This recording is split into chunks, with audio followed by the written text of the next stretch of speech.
There are people who believe, that's repeating for people who can hear, that only the children of belief will be raptured. And at the end of the day, it's just basically off of their beliefs. Give the scripture why.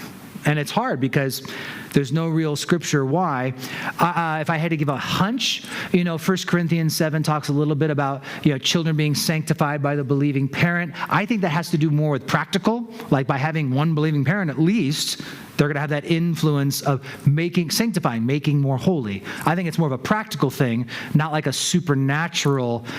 I will say this, there are sects of the Christian church where, for instance, we don't baptize babies here. There's a Q&A question.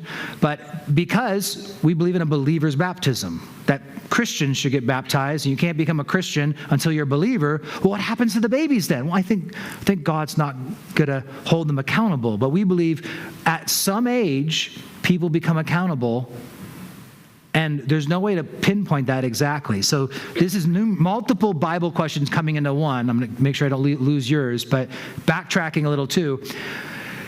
When the spies were sent into Canaan to scope out the land, and they came back, Joshua and Caleb, good report.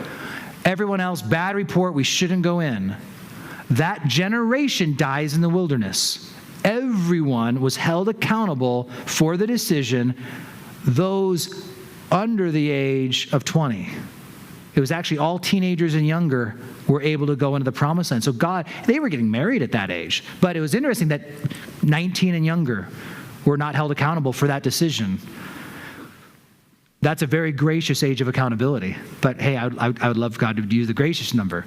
So the question is then, okay, I'm moving over. Now, other churches have theology that essentially children are going to be saved because they were born into saved families, and they'll baptize those babies because they're elect, because they were born into a family that was an elect family, and it's kind of like a shoo-in deal. And I don't believe that. I think every child has to make their own decision to follow Jesus on their own.